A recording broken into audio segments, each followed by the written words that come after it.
we ask that you just provide an opening statement here, and then we'll get started with questions. Yeah, obviously really happy to be here. Proud of my team and the way that we played last week. I thought we had some terrific performances, and certainly we'll need one of those this next game against Arizona. I've watched them a good bit throughout the year. Tommy's done an unbelievable job at Arizona here these last couple of years. This team, like most, super dynamic offensively, really good inside-out offense, a little bit like we play. We're very familiar with Caleb Love and obviously how good a player he is from his time at Carolina.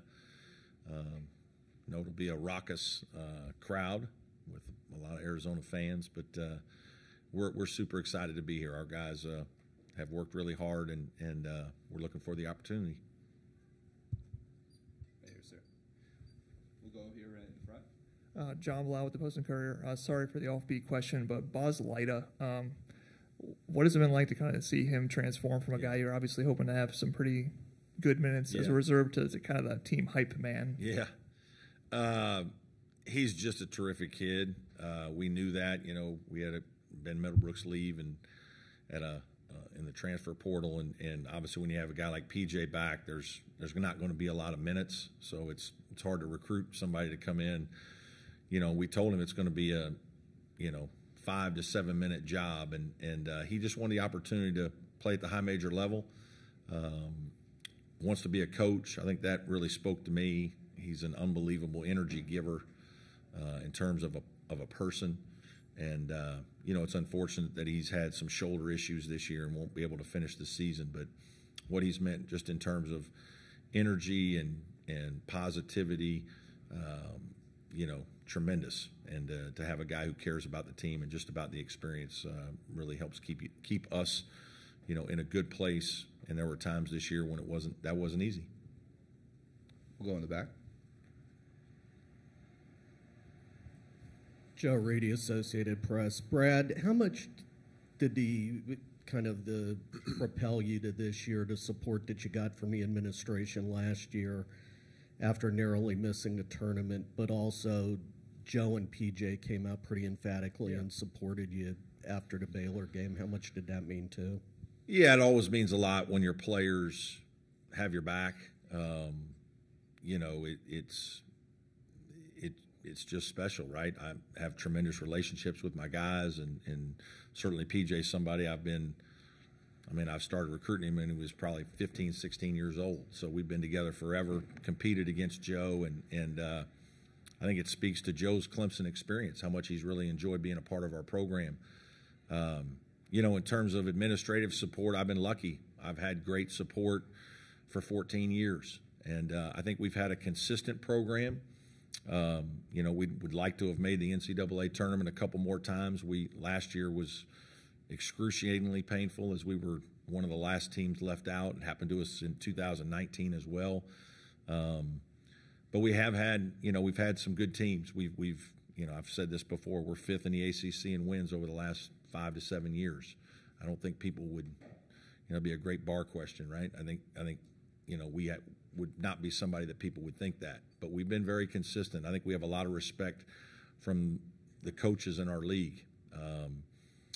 But, again, it's what do you do in March? This is the biggest time of year. And so in 18, we went to the Sweet 16. To be able to come back here, in 24, I think, again, there's not as many programs as you would think that have been to a couple in the last 7 years. And so we're moving the needle. We're trying to continue to push it forward.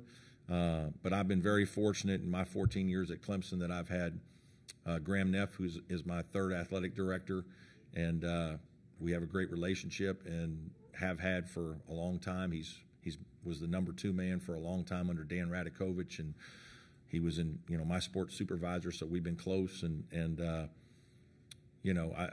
I'm extremely grateful for that, and having had the opportunity as long as I have to be the coach at a place that I really enjoy. We'll go right here in the front. Anthony Vasquez, KTLA. Considering that you made the Sweet 16 in 2018, but a lot of players on this roster maybe don't have experience playing this deep in the tournament, what's been the message this week? Yeah, don't just be happy to be here. we talked, at one point during the season, I think it was in January when we were struggling, I had a really hard meeting with our players, and I told them I was, we were teetering a little bit. We had an unbelievable November and December. I don't know if it's just so excited to play, and we played a really hard schedule, and we won a bunch of games, and we had like no adversity, and we were 10-1 and playing great, and then came back from Christmas and got smacked in the mouth by some teams in our league, and had a hard time stringing some games together. We lost a bunch of close games, one-point games. And at one point I told our team, I think we were 4-6 in the ACC, and I said, guys, we need to understand something. I think some of you guys think we're the 10-1 team. Right now we're the 4-6 team. And if we go 4-6 again, we won't be playing in the NCAA tournament. And I said, that'd be a shame because of what you did the first 2 months of the year, but also because I think we're good enough to go to the Final Four. And that's not something that I throw around easily. And I asked my older players, have you ever heard me say that to you? And they said, no. I know my 2018 team, I said the same thing to them. I thought we were good enough to do it. But obviously we're going to have to finish the season the right way. And we played better. Still a little inconsistent at times, but I do think there's a belief that our guys have that we're pretty good, and when we're clicking, we can play with anybody in the country. We've proven that. We've beaten some of the teams in this tournament, and so I think that's a big part of it. But these seasons are so long; they're almost too long, to be honest with you. We start practicing in September, and now we're at the end of March. You're going to have ups and downs. You're going to have some times that don't go well, and you got to respond. Here. Darren Carter, Greenville News. Yep. Coach, Josh Beadle, he didn't play against Baylor, and I think he logged 3 minutes against New Mexico. What has caused his minutes to go down? It's nothing that he's done. It's just been coach's decision based on how other guys have played. We've gone with our starters more experienced players in these big time games.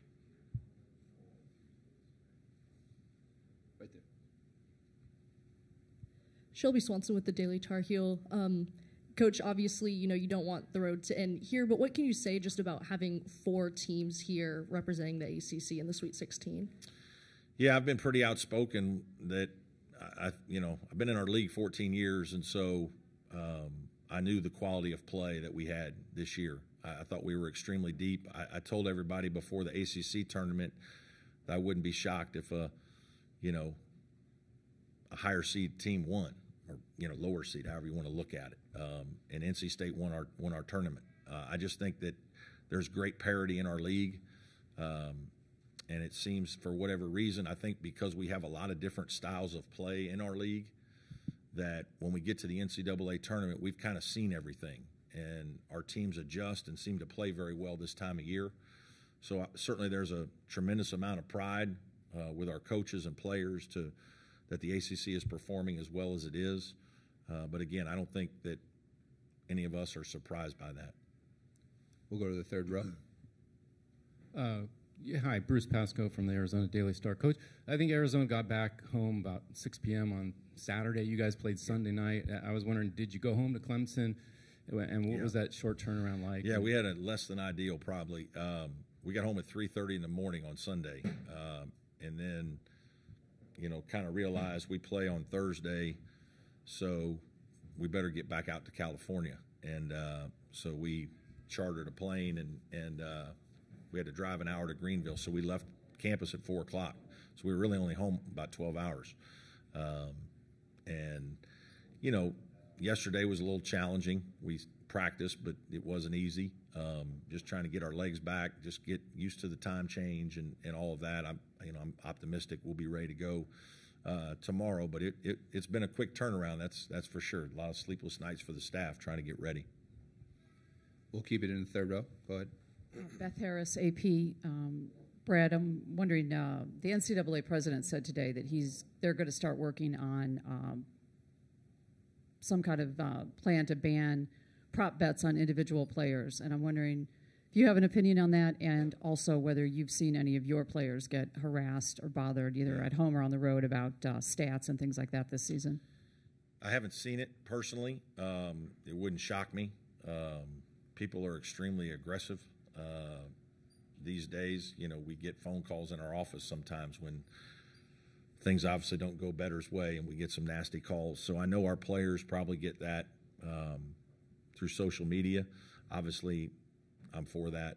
And, you know, it's a really unique time with everything going on in college athletics, and now the gambling piece is a whole nother, you know, log on the fire. So it's really, this is so special. This whole experience as a young person is so special that I know it's professionalizing in a lot of ways, and I'm a little more old school, and that it worries me tremendously. And, you know, that's another thing to be worried about. Quickly, for those joining us on Zoom, if you do have a question, please use the raise hand function. Keep it in the room here. Go ahead, right in the front.